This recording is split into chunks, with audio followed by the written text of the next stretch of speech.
posted it anyway.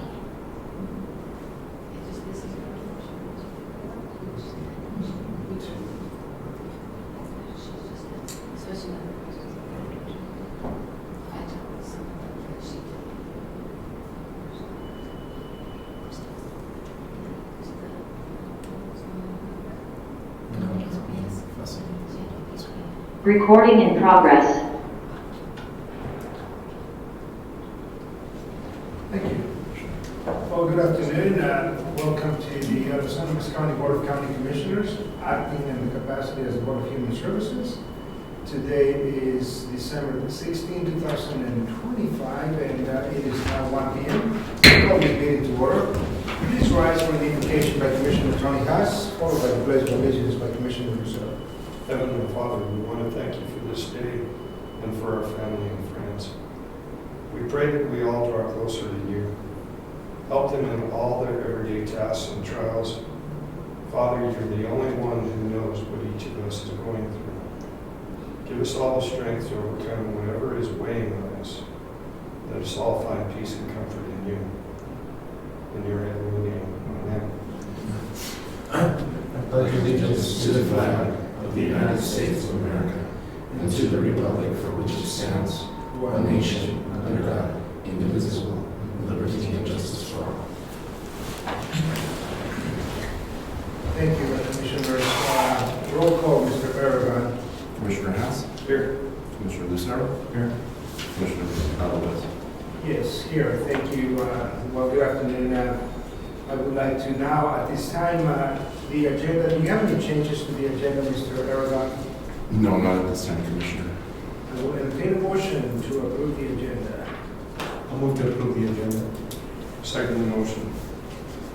Commissioner Lucero? Yes. Commissioner Haas? Yes. Commissioner Lopez? Yes, thank you.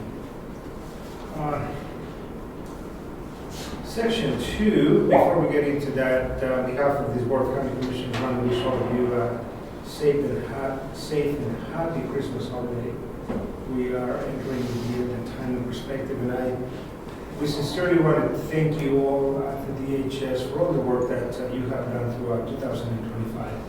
A lot of the families that you touch certainly appreciate that as well, so enjoy the Christmas holiday and the New Year. And with that, we're going to go to the minutes, section 2, San Luis County DHS regular meeting minutes, November 18, 2025. Commissioners, do you have any questions on this particular item? Hearing none, I will entertain a motion. Are we going to do just the one or all three of them? There should just be one. It's just the one. Okay. Let's see. Oh, we have. I'll move to approve the regular meeting minutes from November 18th, 2025. Am I looking at the wrong? Could be. I'll second that. Commissioner Haas? Yes. Commissioner Lucero? Yes. Commissioner Lopez? Yes. Thank you. Section 3, public comment. Anyone that wishes to address the Board of County Commissioners acting in the capacity as the Board of Human Services, 3 minutes to address this board, either present or online. Hearing that, we're going to move to section 4, Director's Report. Good afternoon, Mr. Aragon. Good afternoon, Commissioners. Just hopefully keep a brief conversation, but I feel like we're going to probably go down a bit of a rabbit hole with this. Just to update the board, I did attend CCI, and I did present to the directors across the state, along with Eagle County, Adams County, and Jeffco. Deputy Director Ekman was with me as backup, so I was hoping that I had it all right in my head, and it seemed like we got through that okay. That presentation was specifically around DHS budgets, how to communicate, how to understand, and how to bring forth data to commissioners. And so that presentation was held. Commissioner Haas, thank you for attending that. I appreciate the support. In addition to that, just an update to the board. At CCI and prior to, there was discussion regarding the state's proposal to redistrict counties into hubs. I have thusly been appointed to the fiscal group, which is overlooking the fiscal proposal, and that is in regards to the county admin allocation, how they're proposing that funding be divided amongst the state, what savings that projection looks like. At this time, I won't go into details. I will say that the current model is not a clear and as concise as I think we as a fiscal group feel it can be to present to JBC at this point. My concerns are that they are not taking into account several different data factors that exist already within the state systems. There are also unforeseen based on county demographics, geographical location, and the current clustering. Directors did, and I was included in that, met with Wisconsin, which is the state that the state, Colorado is looking to model this after last week.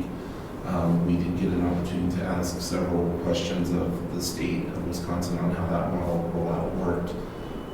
We do anticipate there's going to be some difficulties with this, and there continues to be concern around how this districting is being proposed at this time. So I'm monitoring it closely and working on that fiscal component with the fiscal group, and that is comprised of a lot of the DHS gurus that are in the financial realm from around the state.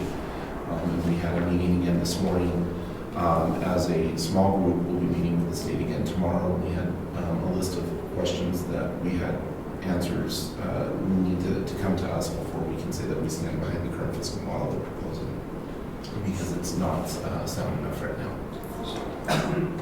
Let me on that, some of the meetings that I attended on the district, my question to them, and hopefully now it is clarified, when they make reference to other states, and now that you have had the conversation with different states, did Wisconsin have to have a new software system, which is what Colorado is really lacking?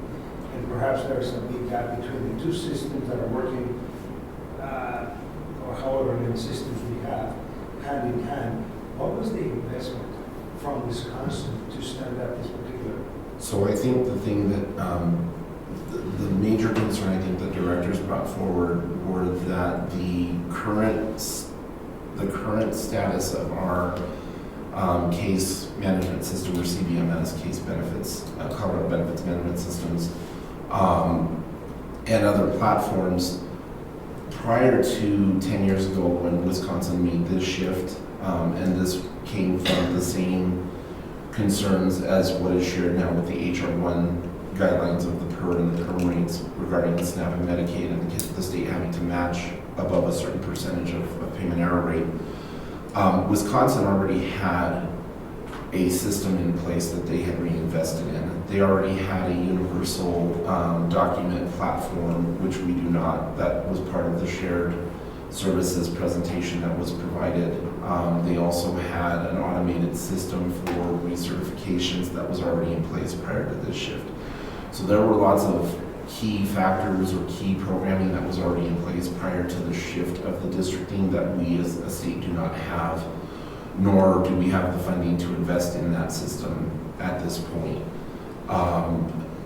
Director Barnes at CDHS indicated at CCI's at the Joint Allocation Committee meeting on that Monday, indicated that there was a CBMS fiscal note to the JBC. We still don't know what that is. We don't know what that looks like. I have not been updated as to what that platform might be receiving as part of that request. The thing is that even with the fiscal modeling that we're looking at, it does not take into account those fixed costs. The state is stating that the savings will come through the shared service, and those shared services were presented at JWAC as well, and I understand CCI has also had a meeting regarding that post-CCI conference. There are 4 areas of shared services, one being fraud investigation, and that is specifically to Medicaid, not SNAP. So the county is still mandated to maintain SNAP fraud at this time, moving forward. The universal platform or the JAI process, they are looking at doing a shared service, meaning that the counties will forego any mail service received, recertifications, things like that will all be done through a universal scan agency for the entire state. Tier 1 call centers will be pulled back from counties. Counties will still be required to staff Tier 2 call centers. Tier 1 primarily are doing applications and recertifications over the phone. And the fourth shared services quality assurance, quality control, QA/QC. They, at this point, feel that that is part of the reason why the PERS and the PERM are so high on the med and the SNAP is that they're not quality assurance checks being done at the county level per state and federal statute. So because of that, they're saying that the cost containment is really coming from, and the cost savings is coming from the shared service. What they're looking at the districting or the hub model is, as they indicated, risk mitigation. I will say to the board clearly on record that there is very little risk mitigation as to what I've seen from this redistricting or based on the fiscal model that's been presented by the state in how they're going to fund this to counties. So following up with the same trend, when one of the breakout sessions, I had asked the question of is Michelle Barnes the deputy director of She's the director Okay. of, no, excuse me, Michelle Barnes is director of CDHS. Okay, so the question was, is there, when I'm looking at the appropriation here for HIPAA from 2020, which was slightly over $1 billion, and fast forwarding that to 2025, basically that has grown to in the vicinity of $6 billion. My question was, where are the savings going to be capitalized by district in the state of Colorado? And then she kept talking about the four. You recall, she said, I really believe in 4 regions and 4 regions and 4 regions.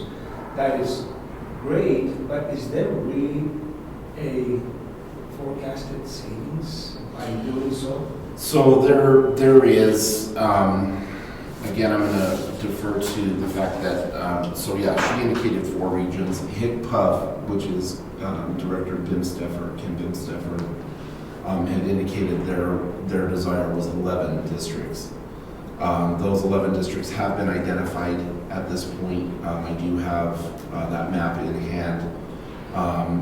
They are indicating that by the shared services, that's where the majority of the savings will come from on an administrative level. But the cost savings at the county level by the actual districting will not be seen immediately. They're indicating that the cost savings will be that by doing this and having a contractual agreement with the hub county who would be required to oversee all of the counties within that district, that they would be managing that fiscal note, that they would administer. And at the county level, for us, as Los Angeles County, our hub county would be the one dictating policy, practice, and day-to-day operations of eligibility determination. So we would no longer have any part in that protocol or how that is being delivered within our county. And the hub county is responsible by contractual agreement with the state to make sure that they are funding the FTEs at each of the counties based on caseload and workload. And they assume that in time that will have a cost savings. So what is more through the process? I know Los Angeles County probably is not in a position to bid for any of the services, but counties that will end up putting a bid to provide whatever, are they going to be done by region? If there's going to be 11 regions? So there are 11 regions.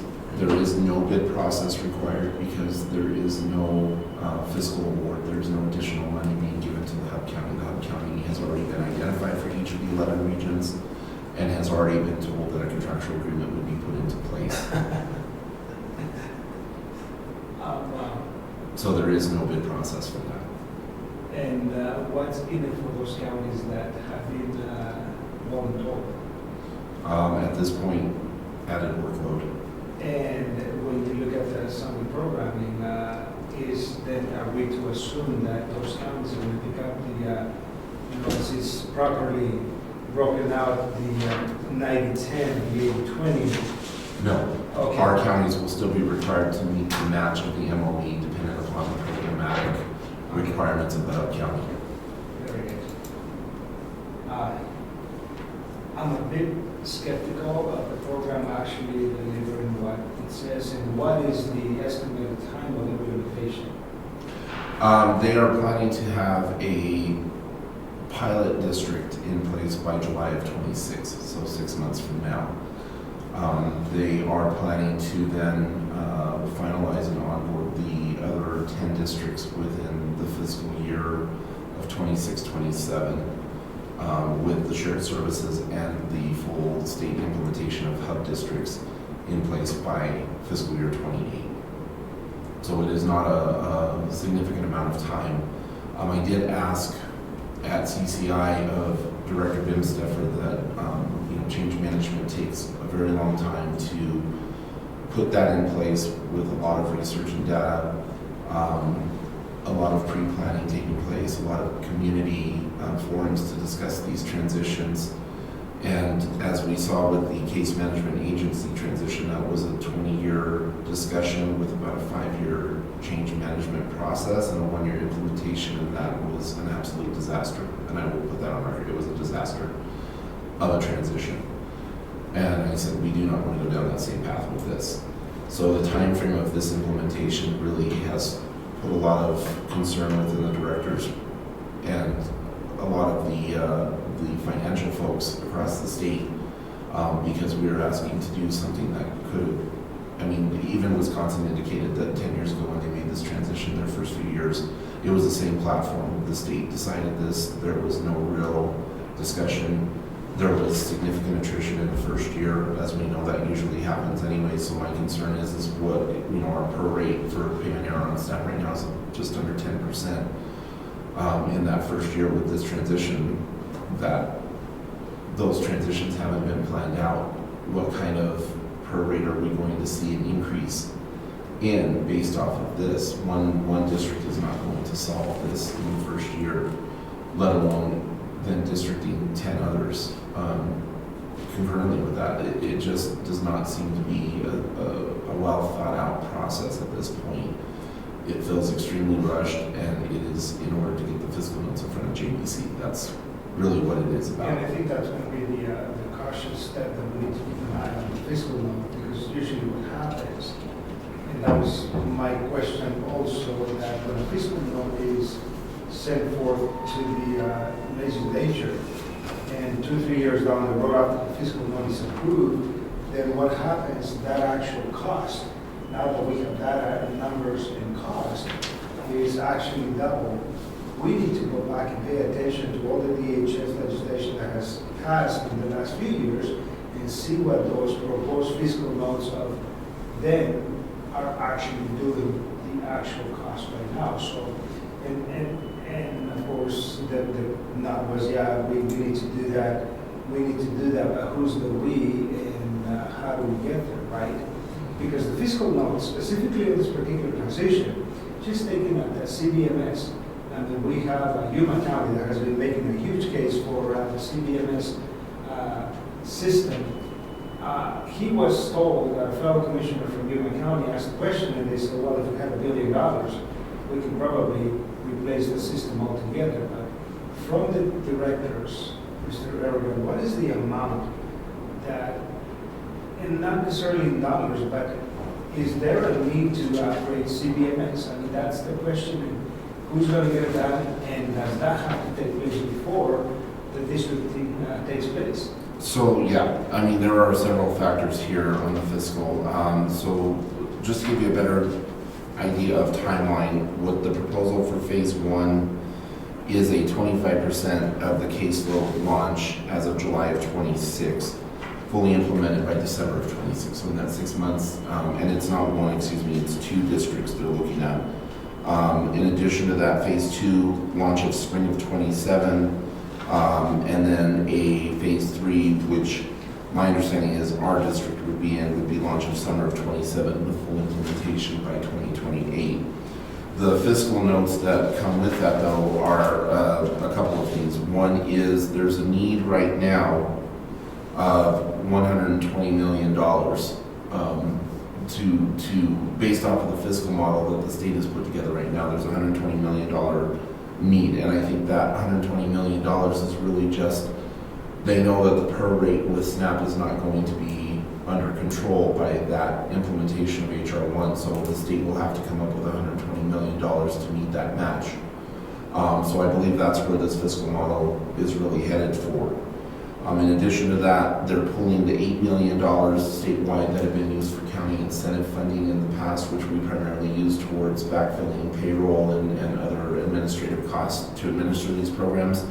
They're pulling that $8 million back. That is what they're planning to fund the shared services with.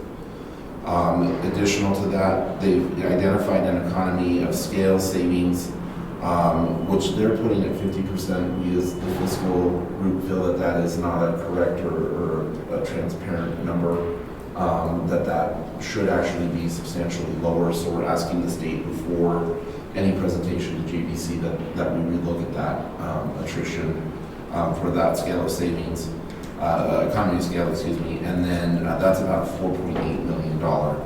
Recalculated need per district comes down to about $107 million. So there's a significant savings of roughly around $13 million from that. But there is also no fiscal note on this model that was provided to the fiscal group regarding CBMS upgrades and or a complete replacement of that. So we don't have any indication as to what that's going to look like. They indicated at CCI that the state had put that on the JBC. We don't know what that request for CBMS looks like. We don't know. I don't know. I haven't seen anything, and I'll have to review emails, but I haven't seen anything. Well, and again, I go back to the whole concept. If we look at the fiscal year 2019, the state of Colorado was operating with about $31 billion. Kickback was allocated $10.5 billion. We fast forward that from that year to the current, and the state of Colorado is operating with $46.5 billion, and kickback went from 10 to $18 billion.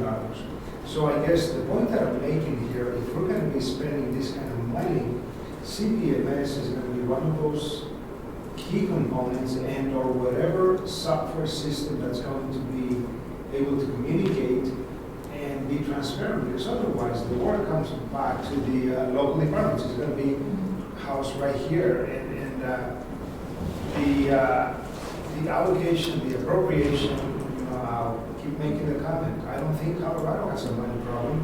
They have a priority problem where the state budget grew by $16 billion in just a short 7 years. The allocations that are taking place, I mean, as I look at this forecast, at this rate, the state of Colorado still grew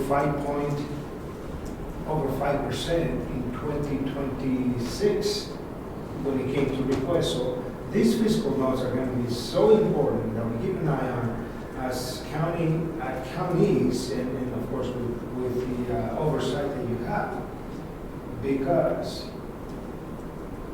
indirectly the unfunded mandate is coming to us. Yeah, there's a lot of unknowns still. At this point, what we've been told is that to administer these programs currently, there is a drastic difference in administration county to county. Some counties showing a 6 times the amount rate of administered cost versus others. The data they're using to create this fiscal model is simply from data of fiscal year 24. We have had no other years summarized or analyzed to see what that trend has looked like. We know that inflation has really come post the pandemic, and so my request to the fiscal group this morning was to send back to the state, have we run these same fiscal models with the prior fiscal years of 22, 23? Because 1 year's worth of data is not as significant enough to say that this fiscal model works. We did send a significant list of questions that we've asked the state to answer prior to our meeting with the fiscal group tomorrow. because they were planning to announce this fiscal model on Friday, and unless we are comfortable, the state's asking us to back that as the fiscal group right now, we are not comfortable with doing so. So question, is the state identified who's going to be the guinea pig district region? Who's going to be in that? Because all those Yes. issues that you brought up right there, I wouldn't want to be in that region or district. Because we're not even. Well, there also comes to light multiple discussions around, liability with the counties, right? So if the hub county has oversight on day-to-day operations, procedural practices, and policy for all of those counties within their hub, but you have a county that's underperforming, or you have individual people that are underperforming, the county still employs those staff. So who is actually liable for dealing with employee relation concerns? The liability still lies with that county, yet we have no oversight or say on how that day-to-day operation or practice works. There are a lot of legal constraints that have not been analyzed as part of this. The state is saying they have. We have not seen that. We've asked that multiple times. We even made that request at CCI. I will say that from the Wisconsin model in meeting with them, I think what the state is looking to do is move to the platform fully as Wisconsin has. That currently exists that the county only matches the programmatic cost. It all goes to the hub county. The hub county then has to delineate how many FTEs are required at each of the county offices. That also includes having a lobby presence, so we still have to maintain an open lobby for those folks to come in, technology for them to apply in the office, reception, all of those pieces of the puzzle. Small counties, some medium counties don't have the fiscal note to even support that now. They have technicians that are serving as receptionists and multiple hats in the front lobby. They're also security. It's not a feasible ask without having a true understanding of what those counties are going to incur. That being said, that eventually those employees would be employed by the consortium, I think, or the hub, as I think is what the hope is. And if that's the case, so be it. But the counties are still on the hook for meeting that match. And the question that we walked away without an answer from CDHS, CTSI is going to have to be at the forefront because we know it's state funded, the program is state funded, county managed, county administered. The liability goes all back to the county that is administering those services, and for that reason, I asked the question twice, and it was kind of like, we'll talk about it later on, but the liability, who's going to own it? Wouldn't that be the hub? Yeah. It would have to be the hub, right? The hub would eventually own that, yeah, because what the plan of the state is Wouldn't it be the hub? No. there's a contractual agreement between the hub county and the state indicating what performance measures they have to meet. It's similar to the CMA contract that we have. Sure. We have deliverables that we have to meet on a consistent basis. The hub county will have to do the same. Again, there's no fiscal note to that though, so they are just being told you will have to comply And see, with this. and the reason, to me, the concern is because it's now exponentially higher liability risk by having that be in the hub, having that many more cases add on to it. You're basically now, your economies of scale are going to be very applicable. The more cases you have, the chances of getting into some legal. There's also concerns regarding around pay structure, right? So you have technicians that are making significantly less at different counties within the proposed hubs that we've already seen. So when we looked at the fiscal model, they took a caseload comparison. They looked at the average salary, the average caseload, and they built a model to say this is what it would cost per person to run this model. The concern that we have is if the hub district is responsible for the fiscal management of the administration of that program. So essentially the way I understand it is our county would be told by the hub, your match for these programs is this amount. We have to send that to the hub county. The hub county then determines the number of FTEs per county. They tell us you have to administer it at this level administratively. They're not talking about leveling the salary ranges either, because each county is employing their staff at this point. So you're going to have some staff who are carrying caseloads because the other counties can't keep up, and so those cases will be reassigned. So we could be taking, you know, if the Southeast region, I could have Baca County cases on our caseloads over here because it's a shared service, it's a shared platform. So if a county is down a technician, other technicians within that hub are going to have to pick up that workload to carry it. And then that's where the angst is going to. Correct. Wow. So it's not equal work, equal pay situation. And that's where a lot of the concerns are coming from. Well, and I find that maybe this is for council later on under a different question, but why would a county? Yeah, what's the incentive? I know what you're going. Yeah, why would a county be using tax dollars to support another county? I mean, the states, once again, I think maybe getting into a quagmire, but nonetheless. Well, and I think, Commissioner, to that point, what you have to keep in mind too is, you know, in the budget presentation I did at CCI, we indicated the very significant difference between large counties and medium and small counties, and some of the kind of unique situations, right, we find ourselves in. So one of the pieces I presented was as a county, our mill levy is frozen. And I'll tell you, after that presentation, I had 3 big counties walk up and tap me on the back and go, we didn't realize you guys had that. That is a significant impact to how you're funded. And I said, absolutely.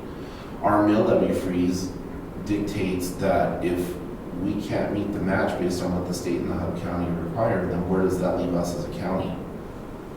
Right? And the state has said, well, then your general fund gets hit. That was the state's response. That goes to your general fund, so figure it out.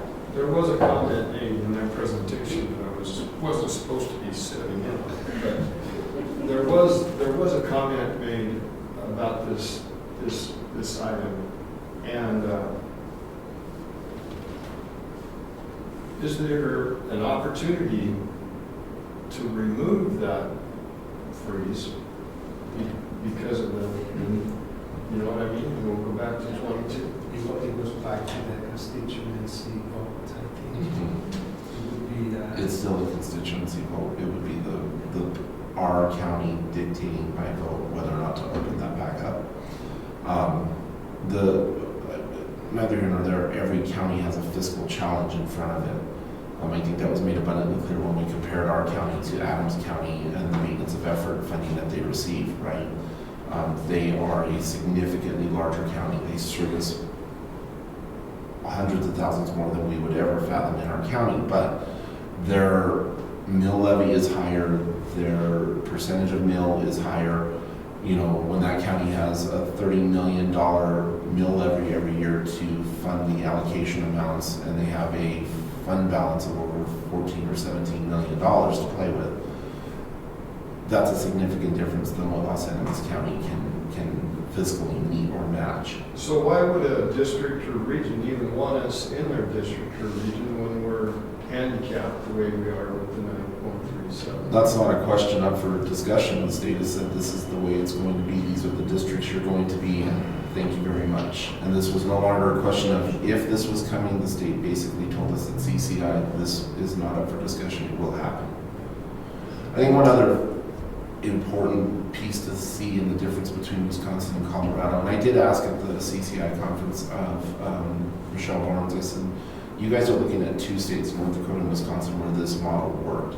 What states that we know of have gone to a districting or a shared service that had to walk it back because it didn't work? Are we investigating those to make sure we're not making similar mistakes moving forward? I did not get an answer on that. I did not get any clarification on that, and I've not heard anything since about that. We are focused on Wisconsin as the model to go with. That's a scary thought, that we're going to invest all these millions of dollars into this districting. And the biggest difference between us and Wisconsin is that the state is saying they've defined the districts, by the way. I have the district map. The district map indicates what counties will be in what district. That being said, Wisconsin's counties had an opportunity to buy into or go into different consortiums, as they call it, not hubs. So they chose which consortiums or hubs they wanted to go into because there might have been fiscal impacts or fiscal limitations at each of those counties, and there might have been a reasoning behind it, or a district being, one county in the south and one in the north, because those similarities impact the funding. That is not what our state is proposing. Our state is proposing these are the 11 districts you're in. Thank you very much. Now, if they do this, how does that affect your staffing? Well, that's the whole thing. What our biggest concern is that we have a lot of people who have invested years of experience and time learning these programs. If a hub district gets to the point where it's dictating salary schedules and we're reducing the salaries of our staff, we potentially have the risk of losing qualified staff to do this work. We also run the risk, even now, with this redistricting model and having so much uncertainty into how this is going to work, of staff walking away from this, because there are no clear answers at this point. We don't have any concrete evidence to say that this system is going to work. And so we could find ourselves in a position where, as a hub, as a county district, we don't have the FTE to support it because our staff have walked away from this programming due to the inconsistencies in what they're facing as staff in each of the counties. That's our biggest, I think my biggest concern is how do I maintain the staffing that I have? Because, our staff every day in eligibility work really hard to make sure that the folks in this community have what they need. We may not do it perfectly 100% of the time, and there are many factors that feed into why, but ultimately the staff I have care about getting the services out the door so that people aren't without SNAP, they're not without their med. They're not without their necessities being met. And this model that's being presented right now, as confident as the state feels it is in this, we just don't see how this is a concrete move right now. This should be multiple years of planning and assessment and really looking at how this is going to impact performance. Well, the reason I asked that question is if you could pick and choose who you could have on your team. I was the little skinny red-headed kid with freckles and the crew cut that was always picked last, or no, we don't want him on our team. That's what I was afraid would happen with Los Angeles County with it frozen at 9.3. Yeah, and I mean, we again don't know if those factors will be taken in right now. That's not a factor that's being considered. I think primarily what they're looking at as far as the districting goes is just where the counties geographically lie and what makes the most sense as far as clustering them together. I think this, Director Barnes' concept of 4 districts was unreasonable. I think that really came from a reflection of the redistricting of the regional accountable entities, or the RAIs. They went to 4 from 9 divisions, or 9 regions. We've yet to see what that impact really looks like with regional accountable entities. The RAI that we're under now, Region 1, has upwards of 30 plus counties encumbered under one agency who has to manage all of the providers and case management agencies and medical facilities, and that's a lot for one agency to cover in a state. And so this regionalization of 11 districts makes us nervous enough. I couldn't imagine if they would have went with 4.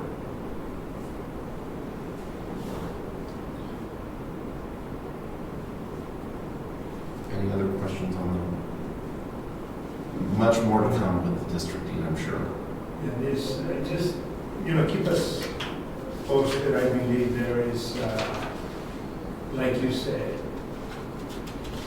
information, but it's, thank you for coming to my Thanksgiving dinner. We're having turkey sandwiches. That's almost Region 19 single right there. So some additional items to add to my director's report. The only other major meeting that I did have this month was attending a renewal of the case management agency contract. There are no major changes to the CMA contract. We don't anticipate seeing anything. I do think that one thing to point out that we've discussed in the past is that the 1.6 provider increased rate on Medicaid, which also included CMAs, was rolled back due to the HR1 budget cuts that we've seen. So not only as a case management agency, we're not anticipating utilizing the numbers from that 1.6% moving forward. We are going with the prior fiscal year's numbers in order to maintain our current revenue projections for the year. But also, again, though that 1.6 provider rate rollback also hits all of our mental health providers. It hits our hospital, it hits our clinicians, it hits all of our medically driven, Medicaid-driven programming in our county and in our state. And so that 1.6 provider rate has taken effect already. It was rolled back. So we do not anticipate seeing those increases across, and that does, at CCI, there was a presentation. I know all three commissioners were present for what Medicaid challenges are ahead, and they spoke deeply to, especially the hospital specialist, the CEO from the small rural hospital, to give that perspective was there, and that's quite alarming to realize what our hospitals and our clinicians are facing here. Other than that, that is all I have. It was enough.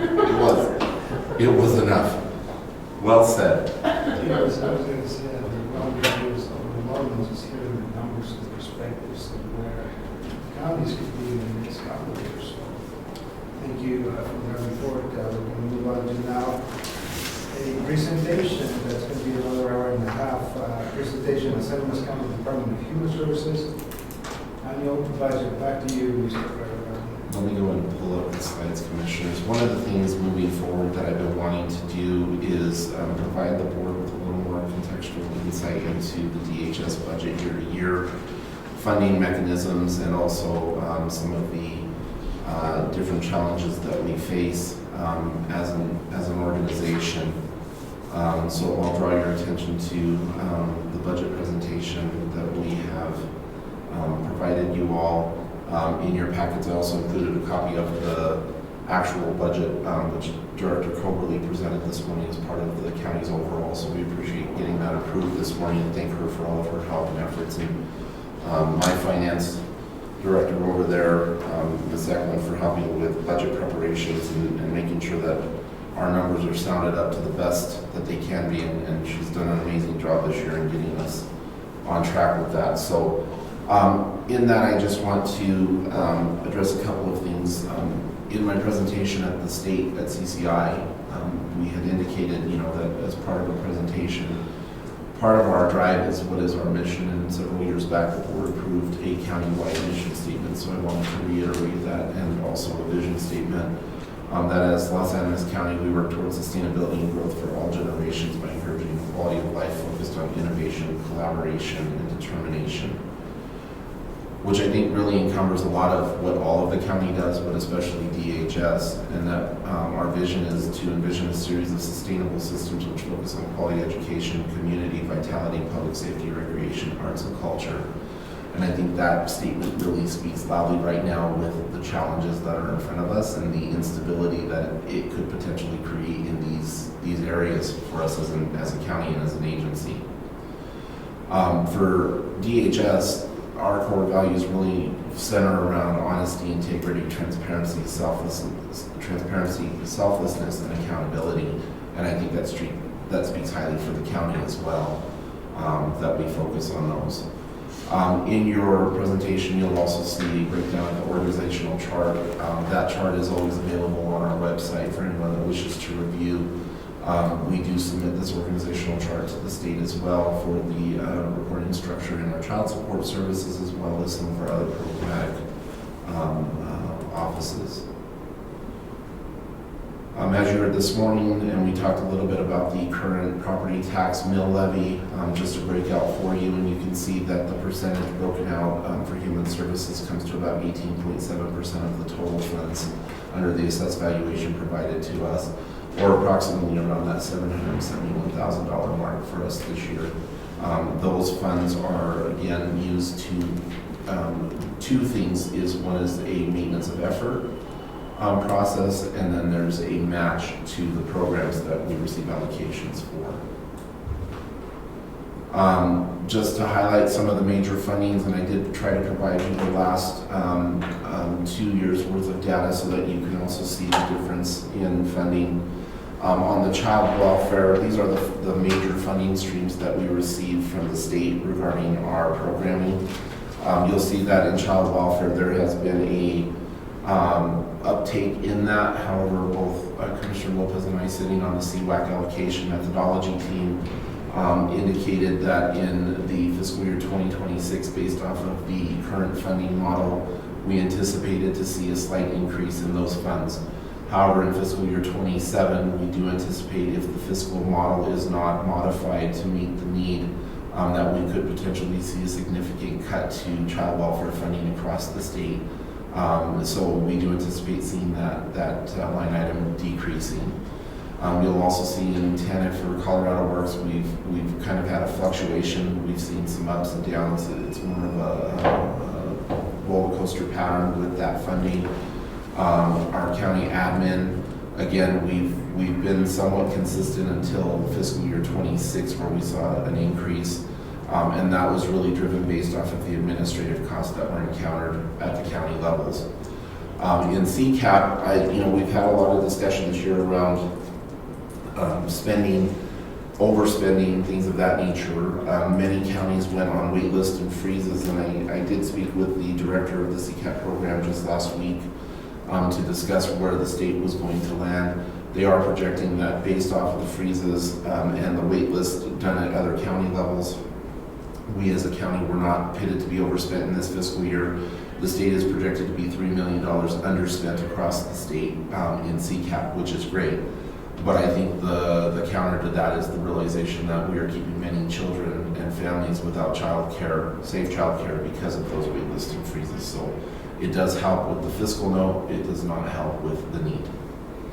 Our final one is adult protection, and you'll see that we've seen a continual decrease in those funds over the last 3 years in allocation amounts. And mind you, that $159,000 seems like a lot, but when you're staffing that, it really goes quickly. That does not account for administrative costs all the time. It also does not account for client service needs. We have traditionally in our county overspent and had to backfill client service request needs because there is not enough funding from the state in that capacity. Just to give you kind of a more comparison, side-by-side comparison, this is just a recap of those funds. And you'll see that some of those programs have somewhat maintained consistency, but you'll also see some of those have had decreases. We anticipate seeing continued decreases in both CCAP and APS over the next few years.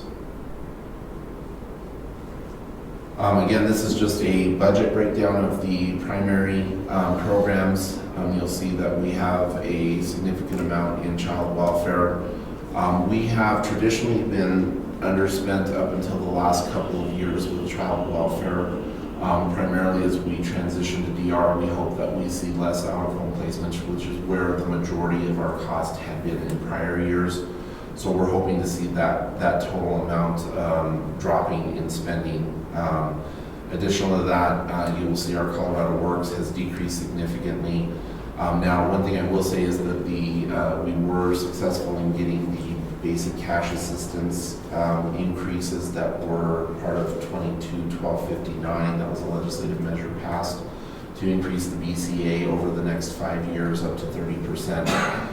Because of the current county admin line item and where we're at with spending and the potential of depleting county and state TANF reserves, my understanding is the state has suspended the BCA increases temporarily. Is that for 2026 only? Correct, 2026 only. Again, CCAP, you'll see there we have over the years seen a significant decrease. However, our projections still show that we should be well within the current allocation without overspending in fiscal year 26.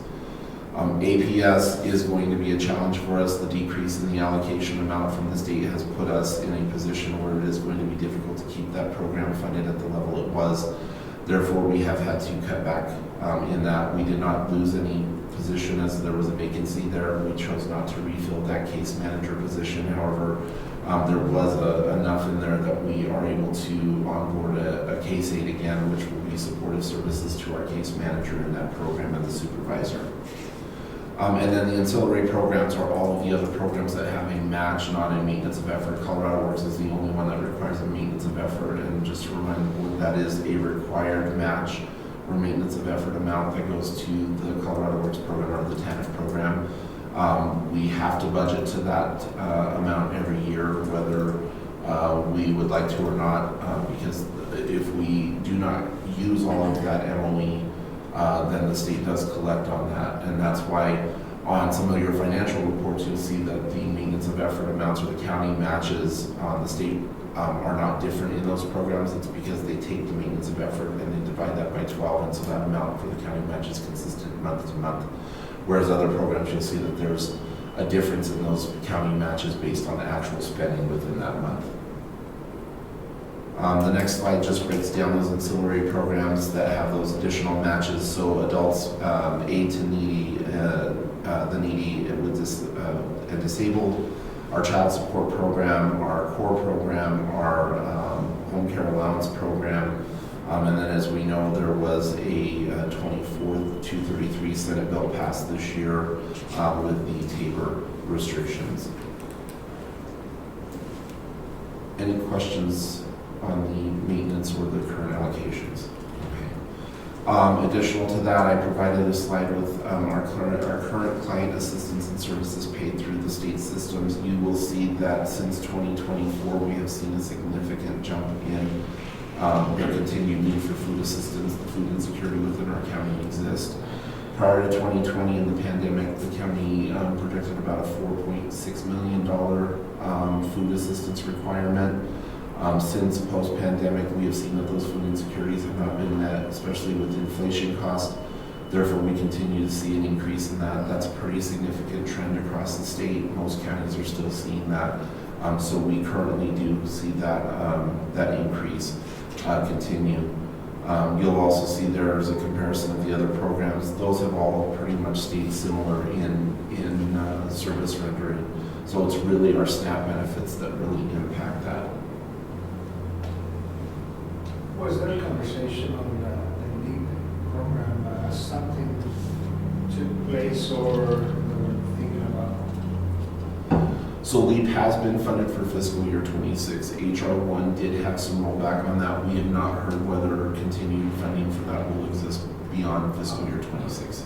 Yes. That's, I remember. Thank you so much.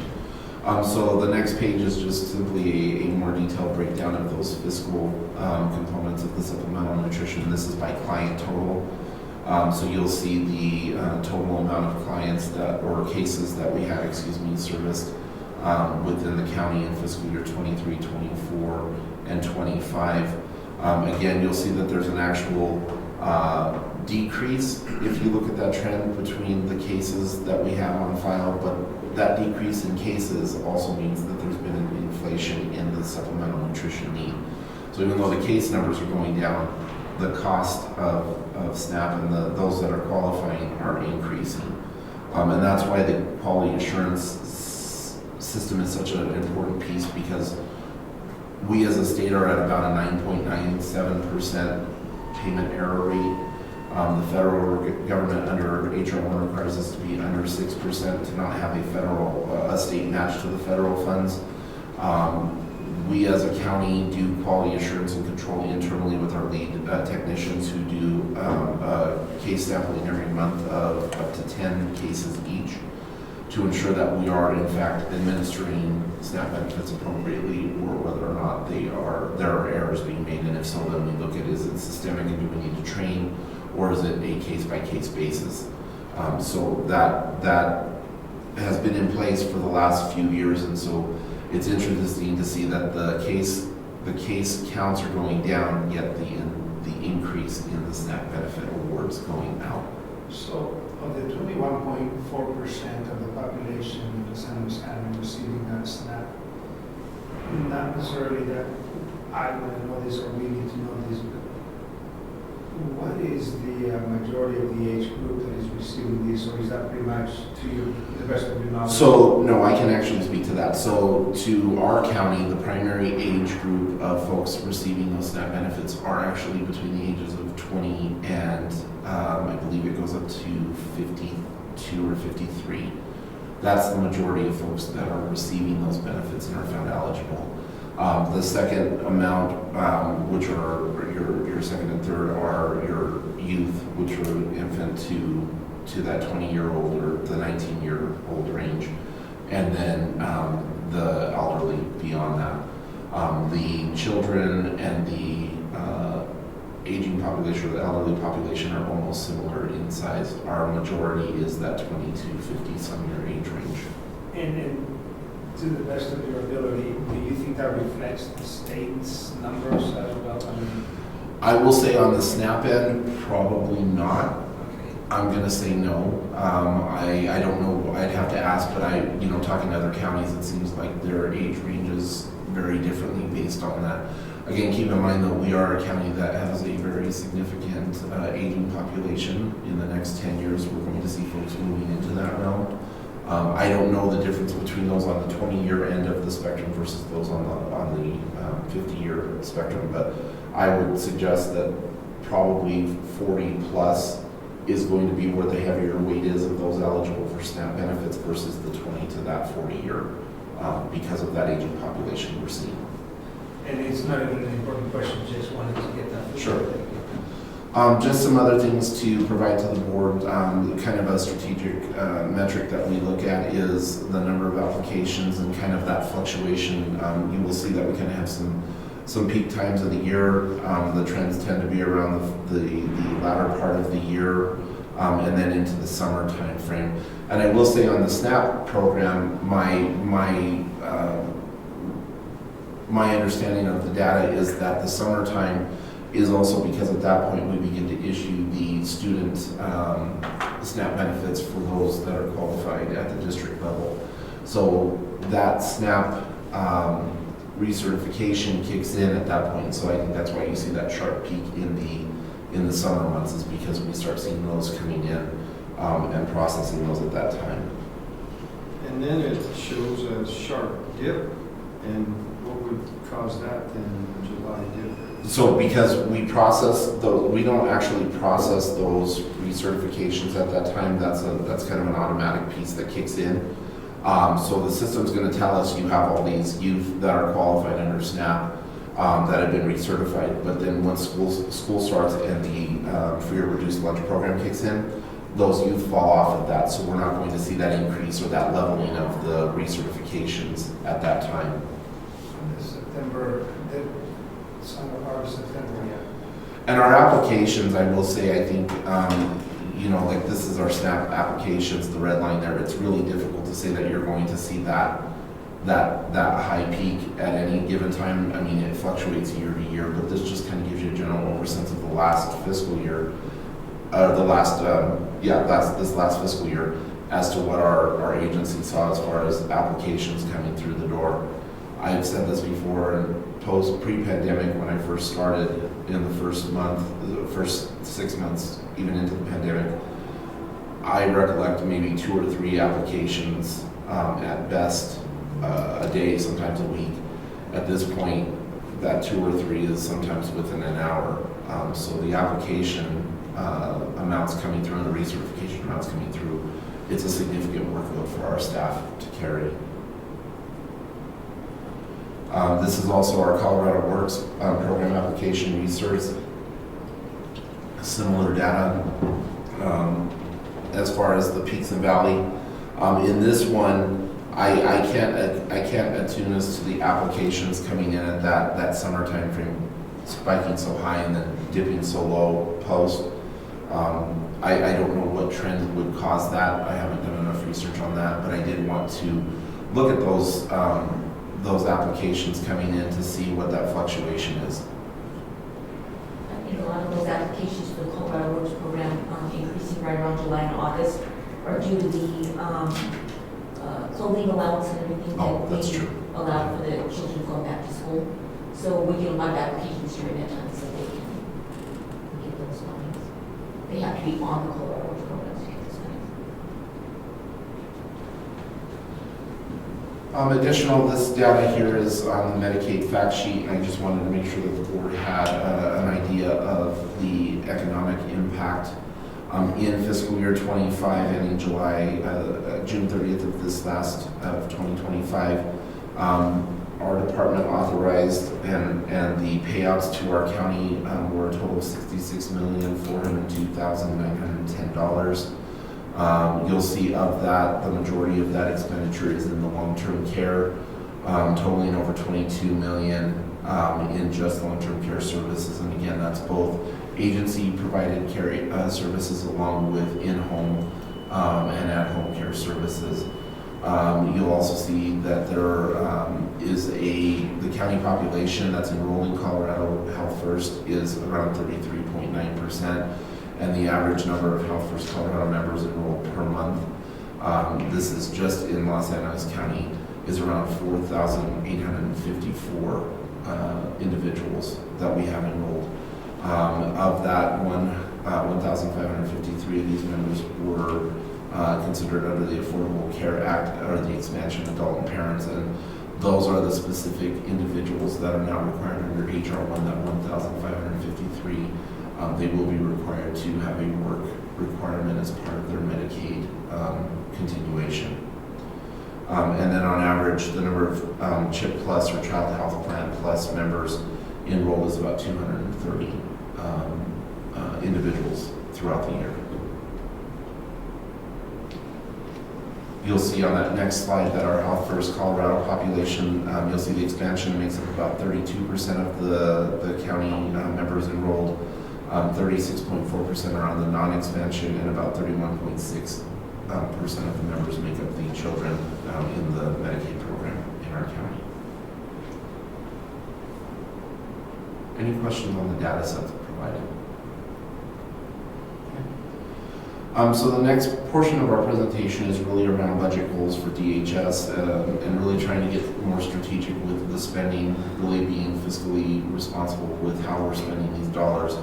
And so goal one is to recruit, maintain, and support a diverse, engaged, and innovative workforce. We've been focused on that for the last few years, and we feel like the current hiring processes that we have, the current onboarding processes that we have with our HR services, along with our recruitment processes, have really given us that opportunity to mitigate high vacancy rates and cut down costs in turnover. And as of December 31st, 2026, we will finalize, so this next year we'll be really building out that merit system that we've discussed in the past to really try and level out that job security for our staff members. So to decrease your vacancy rate to less than 7%, what do you average when it comes to vacancies? So we normally year to year average about 5 to about 6.2% in vacancy rate, so we are well within that 7%. There are different times though where we have dipped higher. I will say prior to me coming in, our vacancy rate averaged anywhere between 30 to 47% when I came in 2020. So we had a significant vacancy and turnover rate, and we have been able to retain most of the staff more than a year and 6 months at this point. Prior to that, we were averaging staff staying about a year time frame. So we've really increased that ability to retain those staff and keep that vacancy rate low.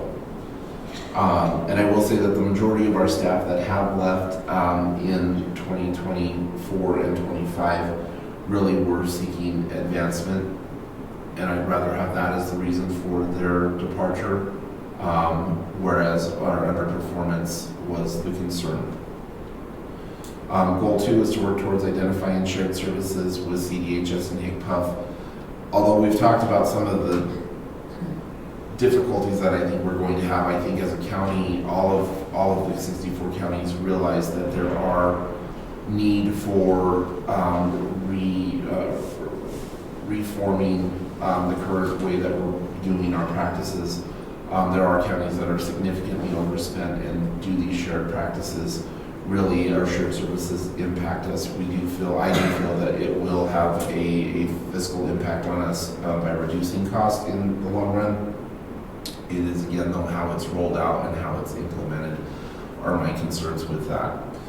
And we continue to plan to implement and track internal service processes and protocol focusing on defining cost impacts and potential cost savings through policy creation. That's been one of our biggest changes in the department, is implementing a lot of different policies and practices to our day-to-day operations. And I know Deputy Director Eckman has mentioned multiple times how all those policies have really changed the face of how we do business day to day and the cost savings that it's had.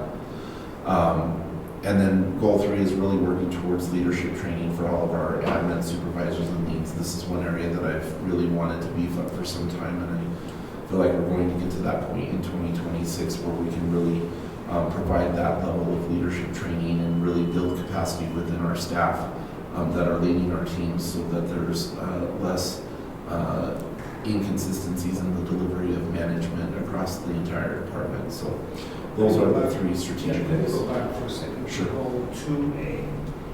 By July 31st, 2026, you will have fully developed a transition-specific in-house services to a state-led option. That's quick.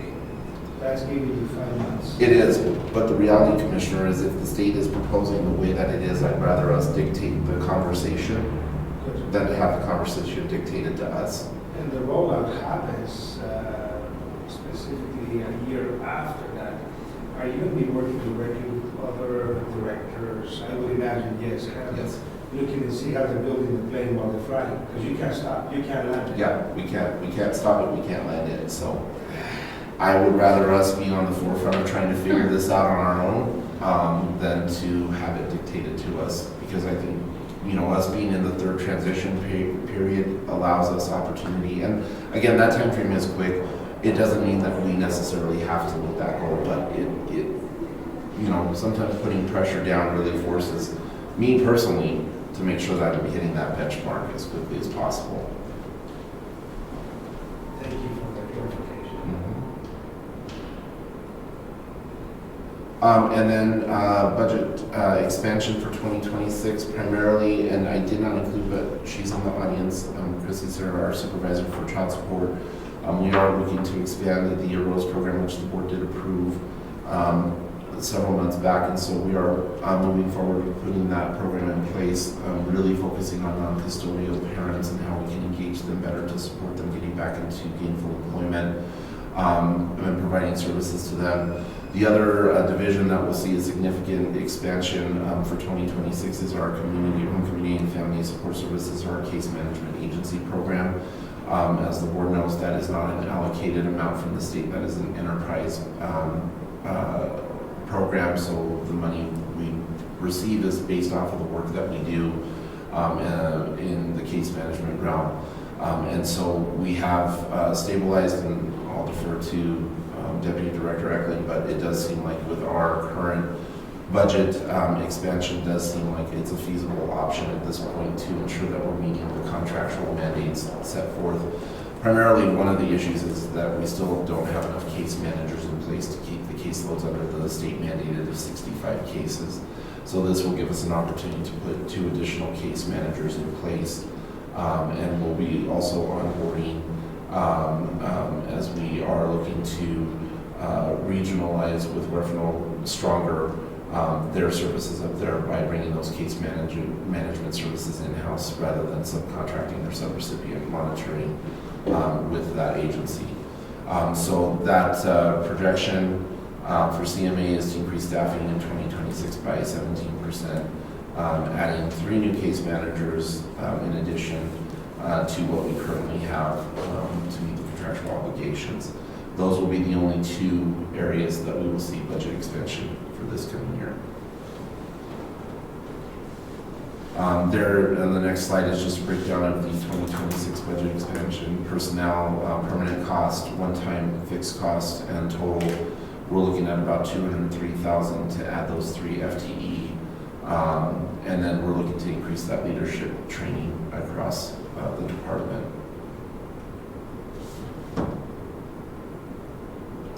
Any questions, Commissioners? I think you're going to work and then create the enterprise to self-fund us. I would like that. That is a mouthful of information and could be time in that case. It is.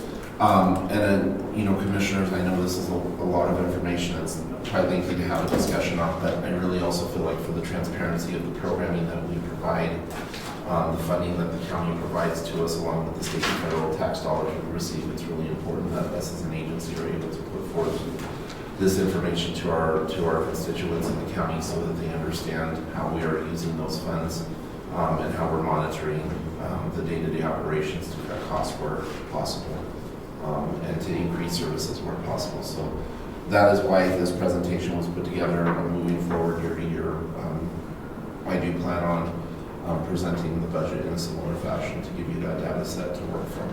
Well, it is very much appreciated, and by the way, thank you for the document that is sent to us. Have to carry ahead of time. It's important for us to have an opportunity to one-on-one go through it and then ask the questions that we read. So very much appreciate it. Certainly. If nothing else, then I will turn it back over to you, Commissioner, and additional comments on that. Thank you. So this presentation does not need an approval. Simply was, the budget was approved this morning with the rest of the accounting budget. So we're going to go now to a new business, section 7.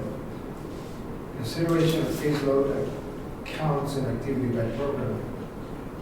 Back to you, and I know we have a very eager person wanting to do a presentation to us. No, that's not the case. All right. Song and dance. Okay. So commissioners, I have several supervisors who were unable to attend. I've got some in 4E training today, and I've got some out on medical, unfortunately. So, Chrissy, unless you have anything specific to add, I will just present the board case counts by program and any questions, entertain any questions you have.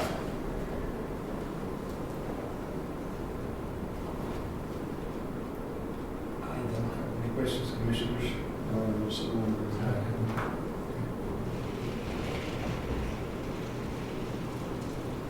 Once again, we have the numbers, we have the reports, and Christy's not that eager to sing and dance, okay, so that's going to be good.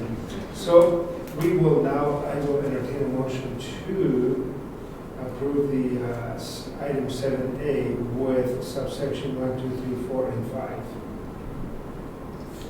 I move to approve caseload counseling and activity by programs listed in the agenda. Second the motion. Commissioner Lewis, sir? Yes. Commissioner Haas? Yes. Commissioner Lopez? Yes. 7B, consideration of purchase service agreement. Pam Nelson, child support enforcement. Back to you, Mr. Aragon. Commissioners, in front of you is a contractual agreement in purchase of services with legal Pam Nelson for our child support enforcement program. This is her annual renewal. Council, I'm sure you have reviewed this agreement. Commissioner, do you have any questions? I know Council about it, so we appreciate you. Do you know this person?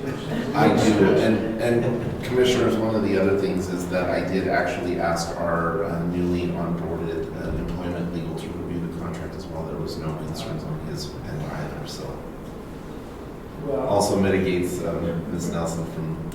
conflict of interest. Yes. And I really appreciate that. And by the way, we appreciate the services of council to walk us through and help us through these challenging times, specifically with all of the cases that we have through DHS. So commissioners, if there are no questions on item 7B, I will entertain the motion. Move to approve the purchase of services agreement with Pam Nelson Child Support Enforcement. Second. Commissioner Lewis, sir? Yes. Commissioner Haas? Yes. Commissioner Lopez? Yes. And 7C, consideration of contractual agreement, Pam Nelson, general legal counsel services, the same thing, and I would imagine, Mr. Aragon, you had the same agency and or individual review the agreement. Correct, commissioners, in front of you. This is separate from our child support enforcement. So this specific contractual agreement for general legal counsel covers our child welfare services along with adult protective services and general counsel and advisement to the department as a whole.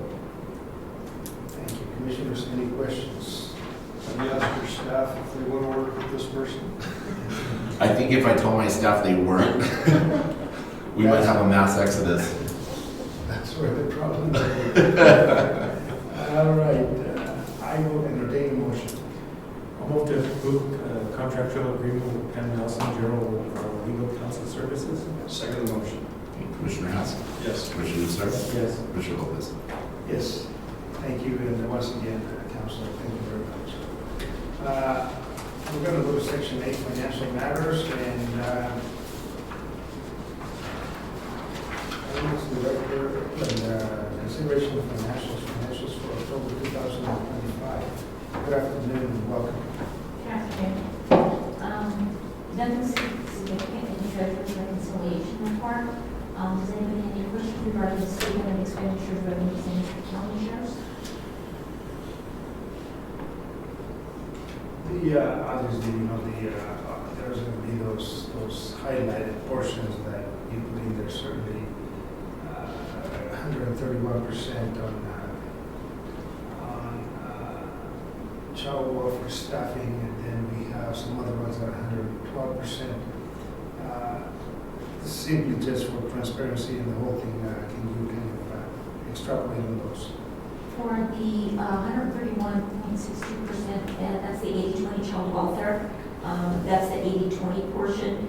The overage will be moved over to the child welfare 100% funding. For the child support, that is 112.06. That does not include any of the incentives that the child support program receives. So that's not calculated into there. So that's why it's at 112. Very good.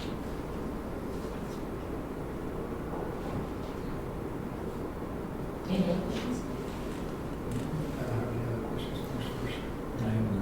And Commissioners, just to detail, the summation report at the beginning, and then the share report from the state, that summation, the share report is actually a detailed allocation tracker. So that spending really is put against the allocated amounts from the state that you're seeing. So as Deputy Director Eklund indicated, that we have options to move funding, or the state will automatically move funding based upon the spending requirements. So those percentages really are just the raw data that's being presented to you. It doesn't take into consideration any of those transitional pieces that occur on the financial end of it, that Deputy Director Eklund does on her end to balance us out.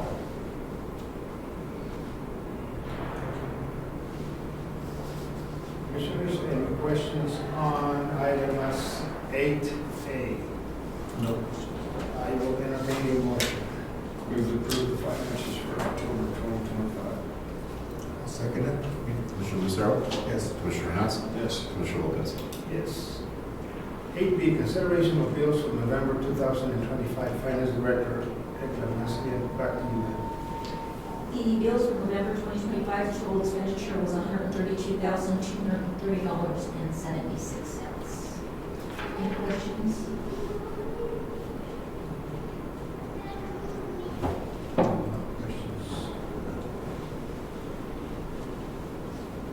No questions, Commissioners, so if no questions on item 8B, I will entertain a motion.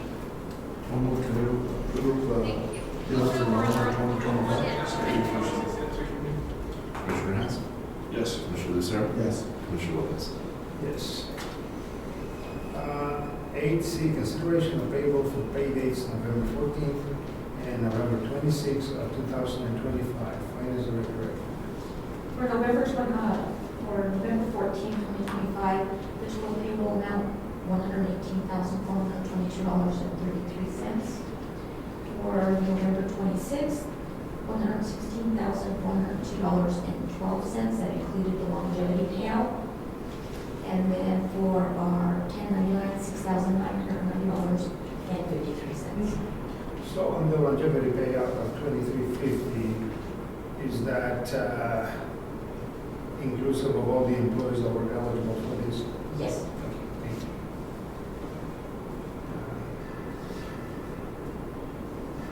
Questions on item 8C, Commissioners? Hearing none, then we have the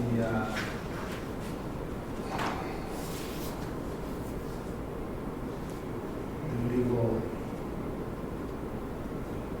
payment as well, so thank you very much. If there are no questions on 8C, I will entertain a motion. Move to approve payroll for pay dates November 14th and 26th of 2025. Second. Commissioner Lucero? Yes. Commissioner Hess? Yes. Commissioner Lopez? Yes. Commissioners, we've enjoyed this presentation from DHS. However, the San Luis County Board of County Commissioners, acting on the capacity of the Board of Human Services, I do not have any other agenda items on this particular agenda, so at this time, I'm going to entertain a motion to adjourn. I'll move to adjourn the Board of Human Services meeting. Second motion. Commissioner Hess? Yes. Commissioner Lucero? Yes. Commissioner Lopez? Yes.